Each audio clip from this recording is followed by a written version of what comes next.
Okay, Marissa here? Marissa? Okay.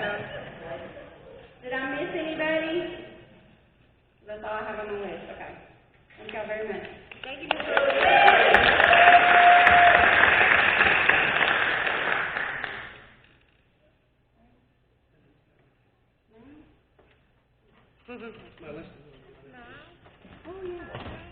See, when you're young like her, you can do all that from memory. When you're old like me and need cheat sheet, I'm sitting graph in mind right now. We do what we got to do. If you know, you know, right, guys and girls?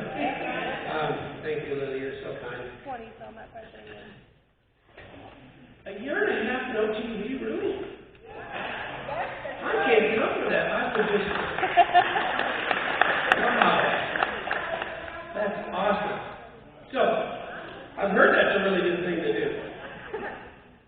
We have a young gentleman here tonight that called on us about a little over a year ago who was having some problems with an addiction, and he wanted some help, and we said we would love to have you come to our program. And he did, and you're probably not real familiar with it because he doesn't come here on Thursday night, because he was in the STEP study. And he's been sober for a year now, and I want to introduce Dalton.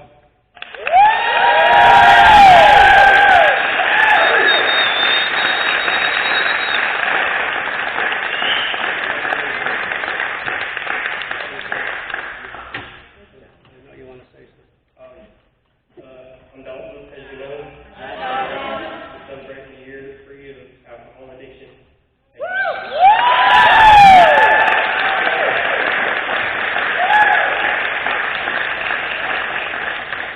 If you haven't been there, the first day is like a year, and the second day is like another half a year.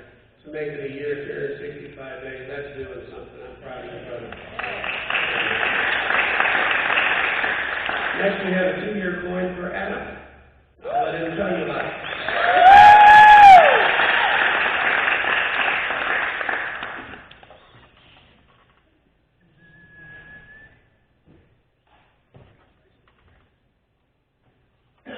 Hi, I'm Adam. This is 2 years for pornography.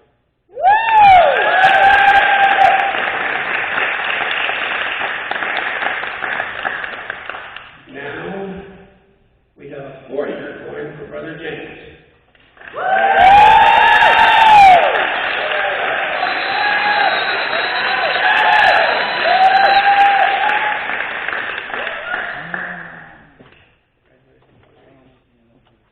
Okay. Now they look great. I got a 4-year trip for this over from that.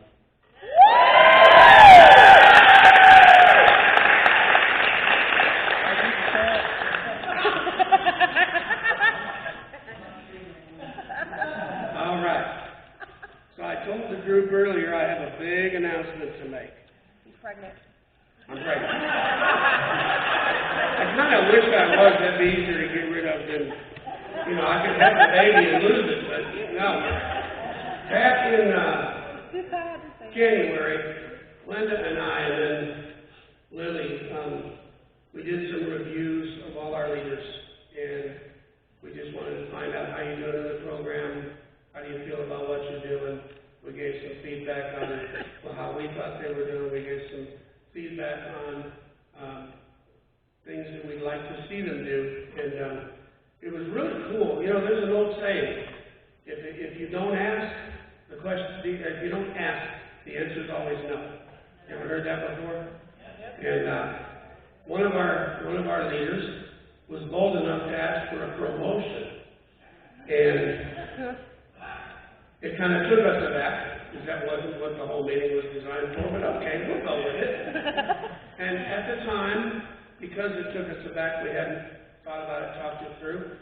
We weren't ready to do that yet, but we did promise this person that we would think about it, and we would talk to the right people. And I am very proud, happy, excited, delighted, however you want to put it. We have a new male ministry leader apprentice. Give a big welcome to Mr. Alvin Dunn.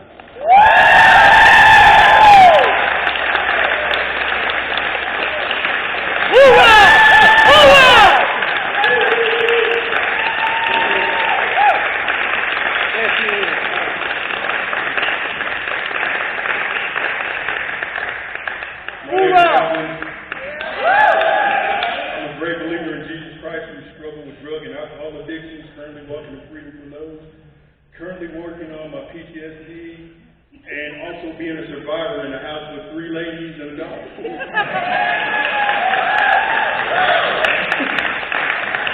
I can't leave out my 2 grandsons too, because I'm surviving them too.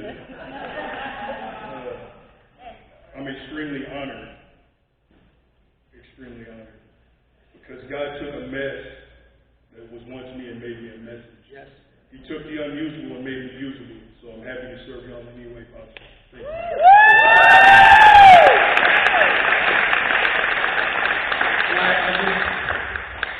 I can't share with you enough how much it's meant working with Alvin over the last 6 months.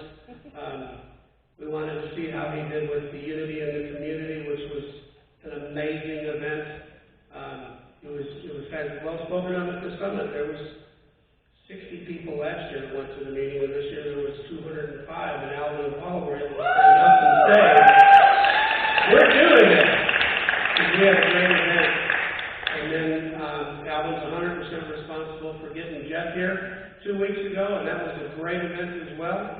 So I'm just real proud of you, Alvin, and I'm real excited to continue working together with you. Thank you.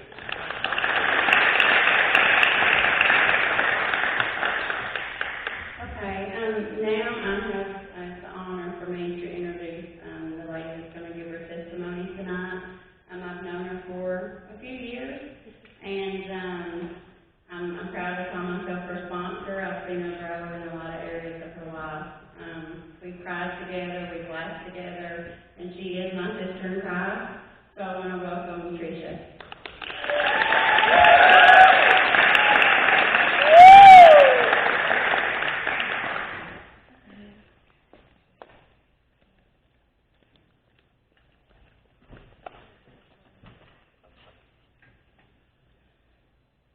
Hi, my name is Tricia. Hi, Tricia.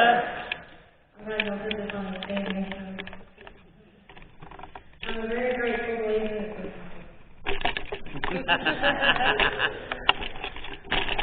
I'm a very grateful believer in my Abba Daddy, an overcomer of childhood sexual abuse, and I'm breaking free of 11 sexual addictions. I was born in November of '79 right here in Pittsburgh. I was the only baby girl of 3 kids.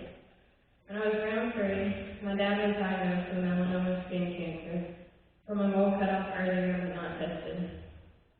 It had spread drastically by the time they caught it, so 7 days after my 4th birthday, he passed away.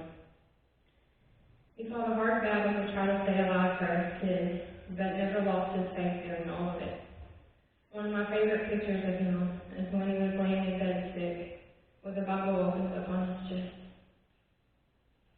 I was a big-time daddy's girl, and he spent a lot of time home with me while he was sick. My whole world changed when he passed away. My mom became very angry at God and was dealing with her own grief and battle. She was also now trying to be strong to raise 3 young children on her own as a single parent. At this time, my uncle saw an opportunity and started sexually abusing me. It started with my cousin and I together. My home life wasn't that great, so my aunt was my happy place.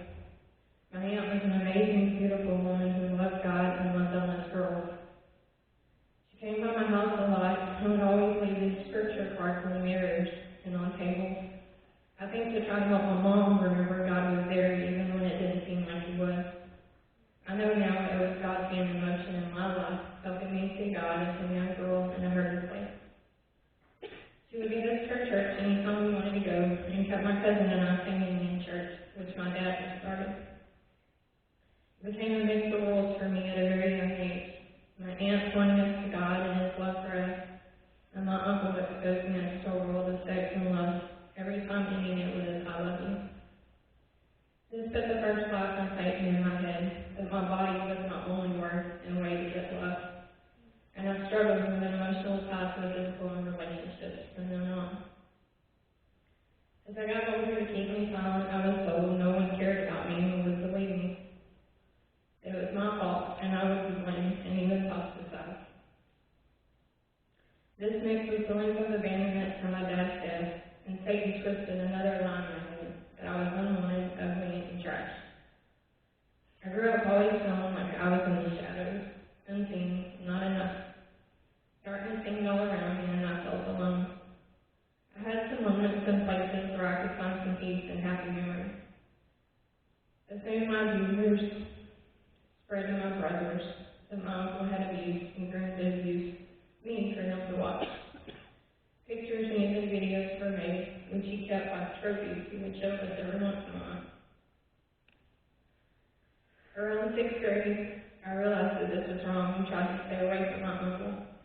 It was a big loss since my aunt was so special to me. But this didn't stop him. He would show up at my house when my parents weren't home, and exposure became more hardcore stuff and serious threats for some. My cousin finally told one day at school.